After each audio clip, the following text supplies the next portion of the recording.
story's right, this story's true.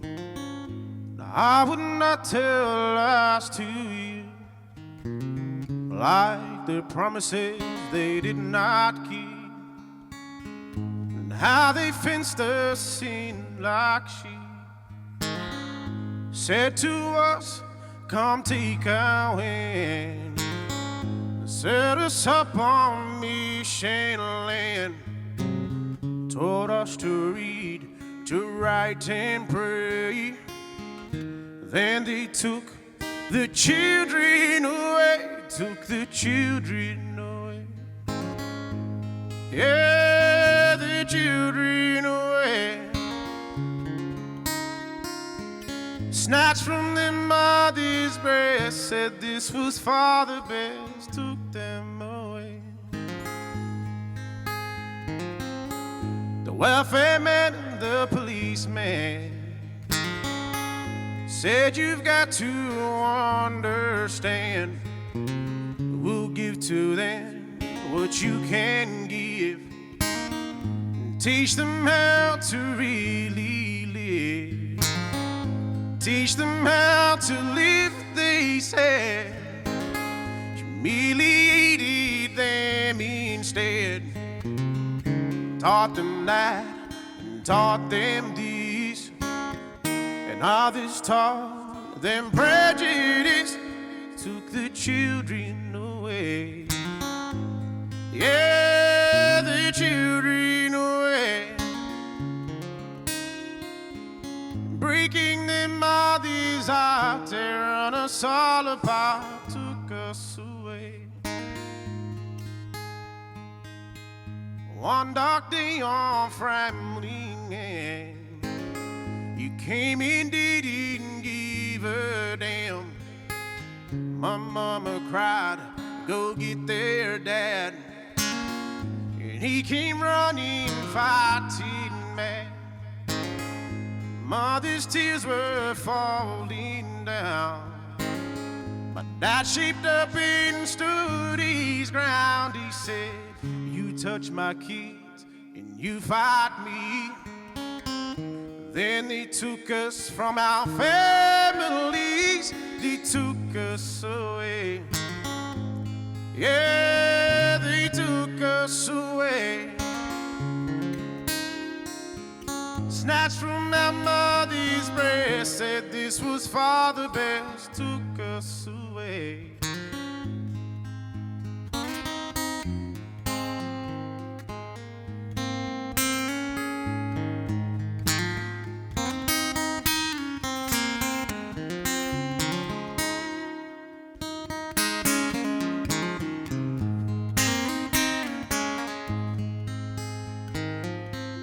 Told us what to do and say.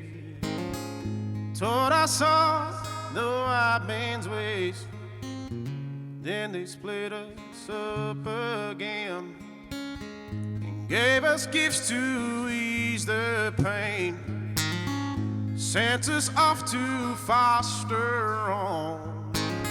As we grew up, we felt alone, 'cause we were acting white yet feeling black.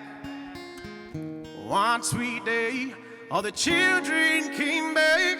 The children came back. Yeah, the children came back. Back where their hearts grow strong, back where they all belong. The children came back. Said the children came back. Yeah, the children came back. Back to the mother's land, back where they understand. The children came back. Back to the mother, back to their father, back to the sister, back to their brother, back to the people, back to their land. all the children came back. Yeah, the children came back. Yes, I came back.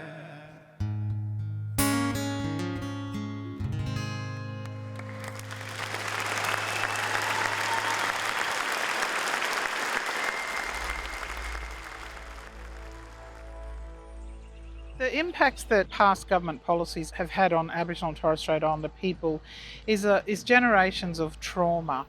Trauma because children have been removed from their mothers, from their communities, from culture. The family network, the kinship network, is one of the strongest aspects of Aboriginal culture.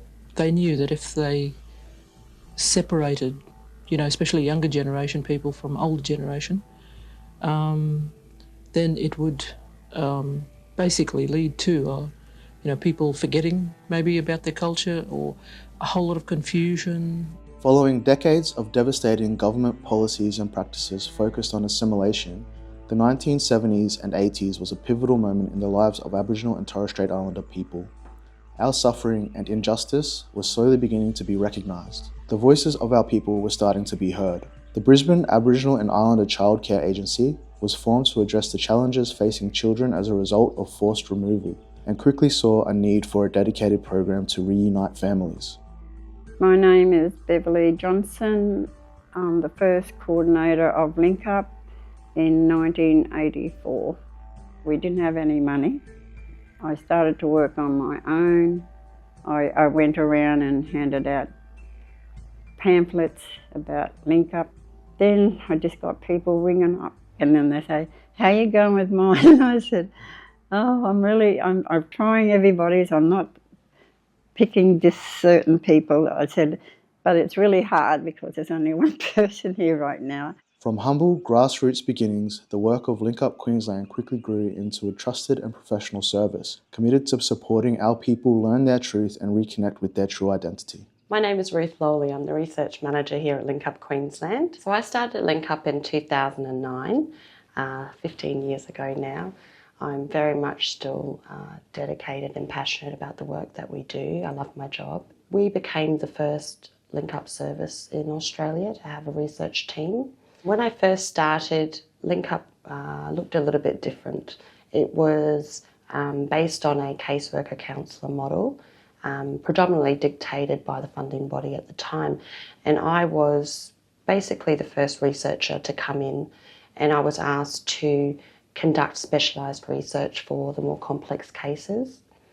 After seeing how well that worked, within a short time, it was 2010, I was asked to establish the research team, where we hired some staff, and I led that team and established the research processes and practices that we use. What I love the most about working for Link Up will be that it is a very rewarding job. It is hard work, but it is also work made from the heart. One of the things I loved most about working for Link Up would be our clients and helping them on their healing journey. There's so many of our people, we have stuff that's missing inside of us, and by finding out who you are and where you come from, that fills a lot of that heart space that you've been missing for so long.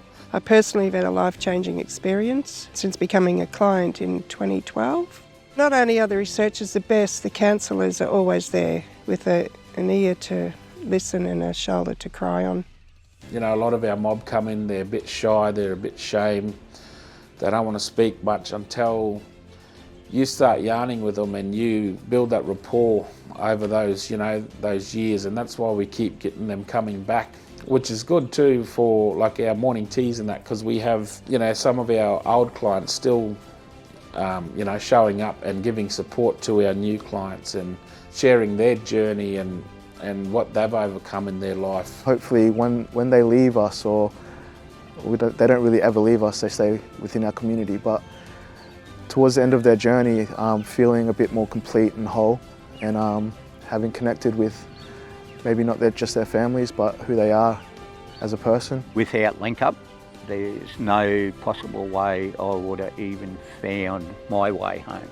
We will continue to support our stolen generation survivors by researching their family history, validating that research so that we are reuniting people in the right way with their family and with their communities, because our staff are just absolutely passionate about that.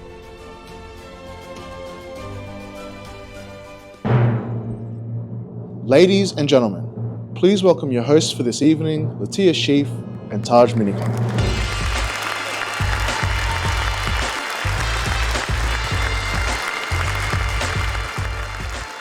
Good evening, all you deadly people, and welcome to Link Up Queensland's 40th anniversary gala dinner.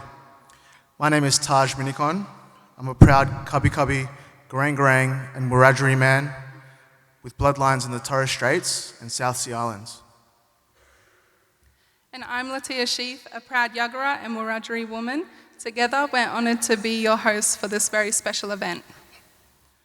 How good was that opening song of Took the Children Away by Edgar Conlon?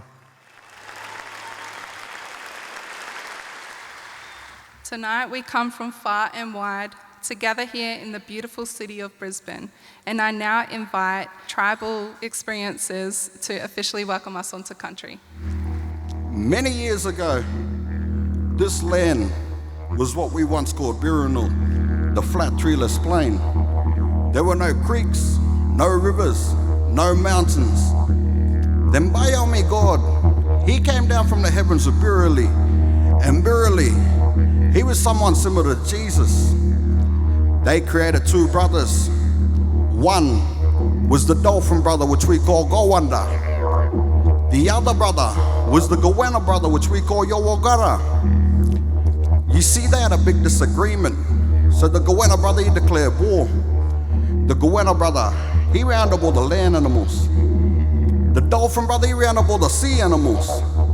And this war went on for many weeks and some months, until the bird life joined in, led by Mibin, the eagle. Mibin, he brought that ancient spear up from the south. The Gowenna, he looked up and he saw the spear, so he grabbed the spear and he speared his dolphin brother into the back. The dolphin, he went down. You see his blood was boiling. It began to burn through the land, creating all the dry gullies. Many years later, along came the rainbow serpent, which we call Mundagara. She was a large mystical snake. She began her journey up the dry gully. She got stuck, so she caught up on her brothers, Yarrow the rain, the nail and the cloud.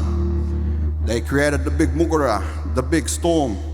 When the rain came down into her belly, she was able to wriggle side to side in order to open up all the waterways and also the Brisbane River, which we call Maiwa. This is Mundagara, the rainbow serpent. Oh,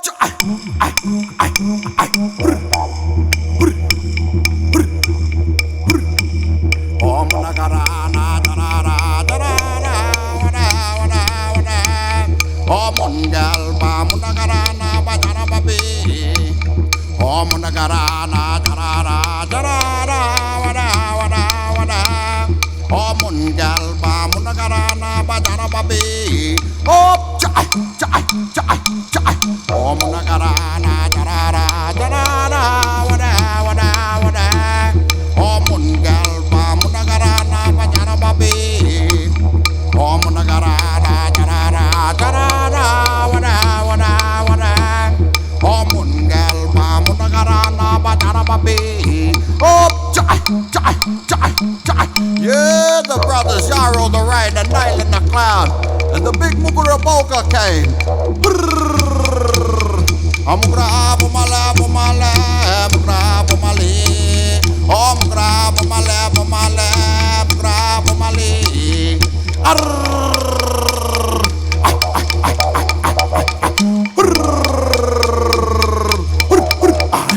Mugra Bumala Bumala, Mugra Bumali. Mugra Bumala Bumala, Mugra Bumali.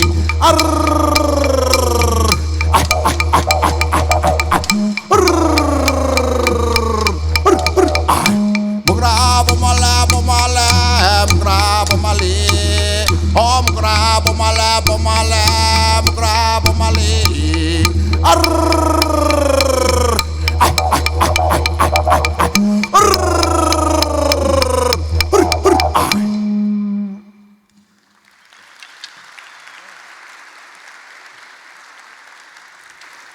Ladies and gentlemen, that brings us to our last song of this we call Jagana, which means paying respect to Mother Earth.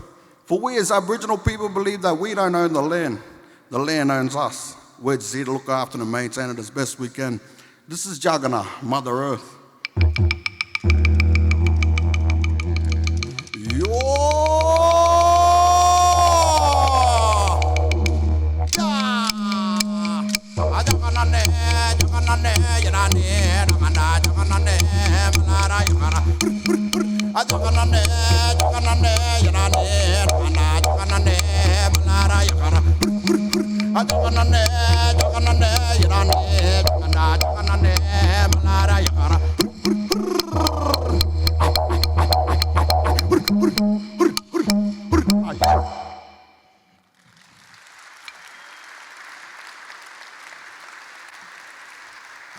We'd like to say Nanya Nubali. You've been a wonderful audience. We hope you enjoy the rest of the night. Thank you and welcome to Yagara country, everyone.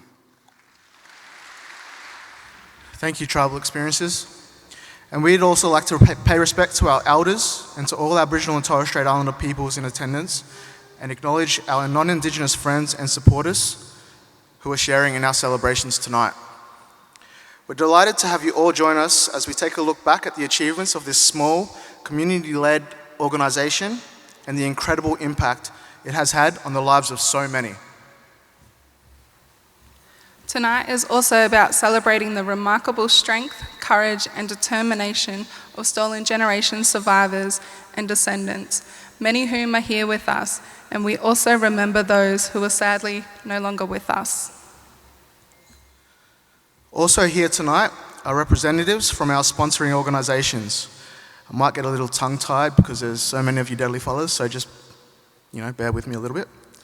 Tagai Management Consultants, Queensland Rail, Sunwater, Promo Gear, Comp Now, the University of Queensland, First People Recruitment Services, the Healing Foundation, the National Indigenous Australians Agency, the Australian Government Department of Social Services, and the Queensland Government's Department of Families, Seniors, Disability Services and Child Safety. Your support of this anniversary is deeply valued by Link Up Queensland and the broader community.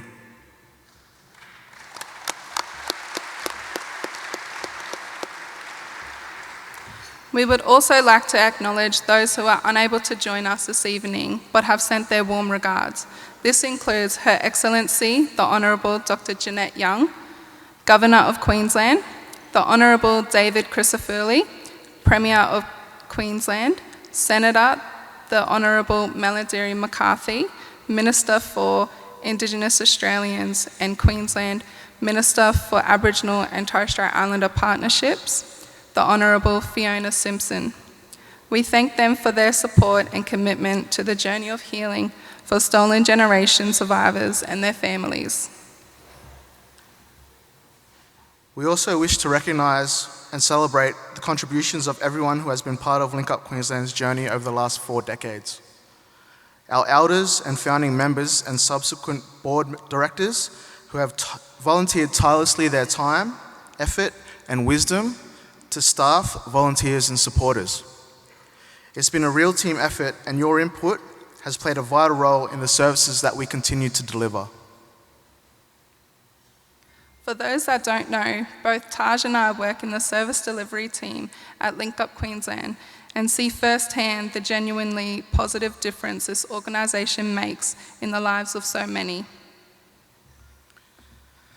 Every day, we get to witness the persistence and determination of our clients and walk beside them on their healing journey. Our clients become a part of the Link Up family and stay connected with us long after their research and reunion services are complete. Just this week, clients from all over Queensland gathered in Virginia to participate in cultural and healing activities, including yarning circles and weaving. Activities that many Stolen Generations children could not participate in under past government policies of removal and assimilation. So if you look on, there's a few on some of your tables. There's some weaving that is the centerpieces of the tables. The clients this week and some of the staff members helped create those. And if you find the best one, that's the one I did.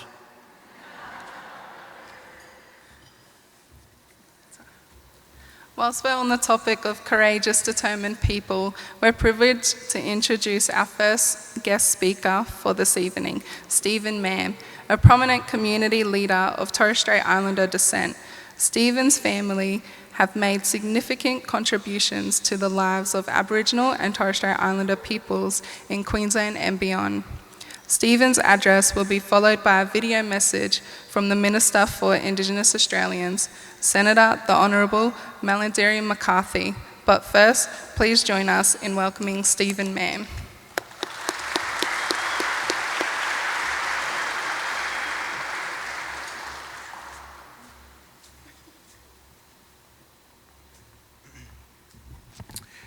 Good evening, everyone.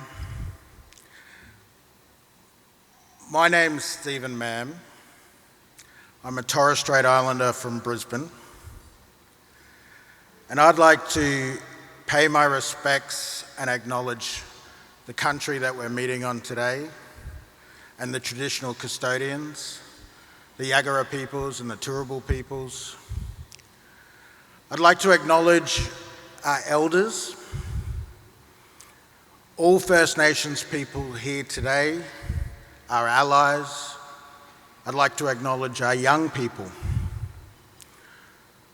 I'd like to acknowledge that everything our ancestors achieved before us benefits us today, as what we achieve today will benefit our future generations. I'd like to share a small story, and I'll keep it fairly short. A story that begins with my father, Steve Mam, or Uncle Steve Mam. He was born in a village called St. Paul's in the west of Torres Strait, in a village of about 180 people, with family connections right across Torres Strait to the east to Mer, connections to Samoa and Vanuatu. He was later given a skin name on Mornington Island, Baidam Kamarangi.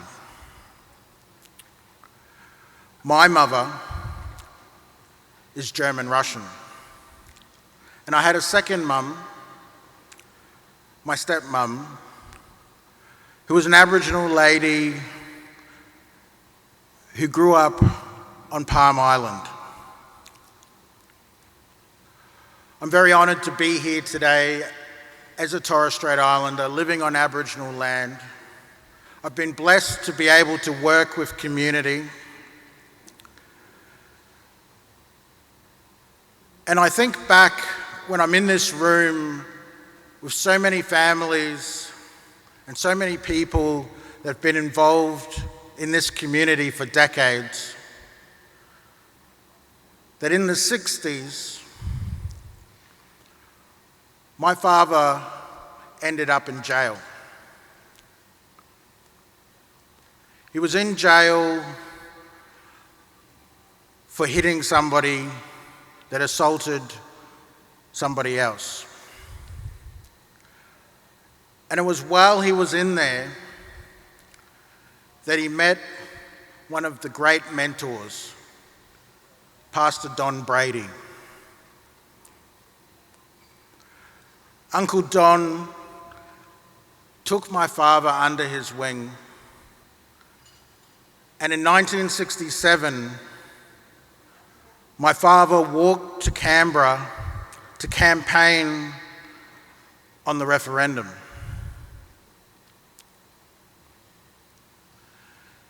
The years that followed saw Uncle Don Brady and my father start performing cultural dance, traditional practice, to teach not only non-Indigenous people about who we are and where we come from, but to also educate our own community who had been so displaced and removed and forced into an environment where we were not allowed to tell people who we are or speak our language. Dad was very proud about identity, that we shouldn't be ashamed of who we are. What I've learned in my career is that every day Aboriginal and Torres Strait Islander people experience trauma. Every day we are forced to compromise who we are in order to maintain the relationships with people in positions of power and influence. But what makes us stronger is that connection and relationship that we have to each other. That we're able to reflect and stand on country. That we can now speak our language. We can share our story and tell our truths. As we sit here today, the new LNP government is repealing a path to treaty in Parliament. By midnight, it will no longer exist. The truth-telling and healing inquiry will end. But there are communities like Minjerribah and Cherbourg that are rallying against this tide with the support of our allies. I think back to the days when John Howard got rid of ATSIC. In those days, about 23 years ago, nobody made much noise. But today, there are many First Nations, Aboriginal and Torres Strait Islander people that are engaged and that are willing to put themselves on the line to ensure that our identity and our right to self-determination is put forward. For me, the services that began in the 60s and 70s weren't just about health and housing and legal services. It was about empowering a community to thrive. That those community services would work together to empower our people and create a better future for our community. I want to congratulate Link Up for their 40th anniversary, because it's organisations like Link Up that hold this space for us and enable our future generations and our old people to come together, to be proud about who we are, black, loud and proud. Thank you. Hello, I'm Malandiri McCarthy, Minister for Indigenous Australians, coming to you from the lands of the Ngunnawal and Ngambri people. I acknowledge you're on the lands of the Turrbal and Jugra peoples, and I pay my respects to elders past and present. I would also like to acknowledge the strength and resilience of the survivors of the stolen generations. I'm sorry I can't be with you in person. Tonight's gala dinner is an important occasion, a time to pause and reflect on the incredible work Link Up Queensland has done over the past 40 years. Your work has been so important in acknowledging and addressing the intergenerational impact of the forced removal of so many of our people. 40 years of reconnecting stolen generation survivors with their families, country and culture is something truly significant. Giving people a sense of belonging and peace after separation and loss is profound. And I thank each and every one of you who has been involved in this important work. We know that the removal of many thousands of First Nations children left a legacy of trauma that continues across generations, with effects still felt today. Many of those children removed, now elderly, still bear the scars of forced removal. Their pain is real, ongoing, and felt by their children and grandchildren. Sadly, many more have passed, but their stories live on. For 40 years, Link Up Queensland has provided support to First Nations people separated from their families as a result of past policies and practices. I know that tracing family research is difficult and often heartbreaking work. It requires commitment, determination, and resilience. Link Up Queensland holds many powerful reunion stories from your work over the past 4 decades. Many of those stories of reunion are now told by the descendants of stolen generation survivors. As Minister for Indigenous Australians, I am committed to supporting stolen generation survivors, their families, and all First Nations people as we walk together towards healing and truth-telling. Our government continues to support stolen generation survivors in a range of ways. We fund the network of Link Up services right across the country. We support the IATSIS Family History Unit, which partners with Link Up to connect people with their family history.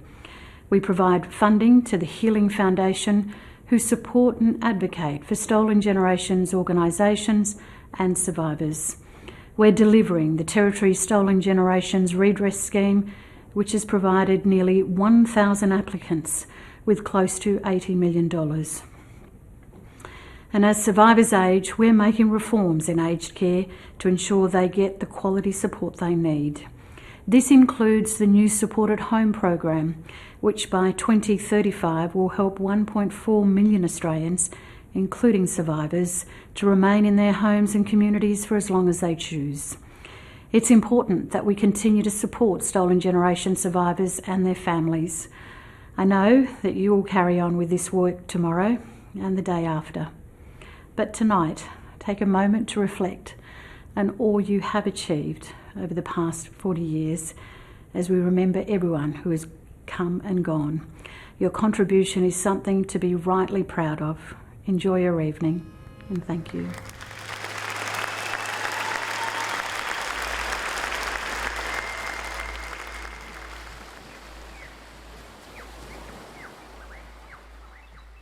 I was born on the 7th of March 1944. My mum died when I was only 4-year-old. Of course, Nan told us a lot of stories. She told us who our bloodline was, and because of that bloodline was, and we wanted to find out where our interconnection with other families, where we fit in with other families. The Link Up reunion was too deadly. We've got a contract down there now. We're on country there with Lyndon, so it's great, to just see the people, that we did not know, where our bloodlines are. And as I was saying to Taja before, I played golf out down in Gympie where we found. I didn't even know that my grandmother was laying in Gympie Cemetery, along with Uncle Charlie's mother. They was there all these years. It was really nice to see Uncle John vulnerable and very emotional throughout the couple of days we were on his reunion for. He's such a beautiful man with a beautiful family, and it was just so nice to see how each of them supported one another as well. I'd just like to thank Link Up, for all that you've done for the Stanley family. You freed my mind, and you freed up the things in my life that I was always searching for, It took me 80 years, and I thank God that I am here today talking to you because I feel sad for my brothers and sisters because they did not have this opportunity. You can't score a goal unless you run with the ball, eh? And so, you know, you gave us a ball to run with, and that goal was to find our people and, you know, our ancestors, you know, our bloodline to where they are now.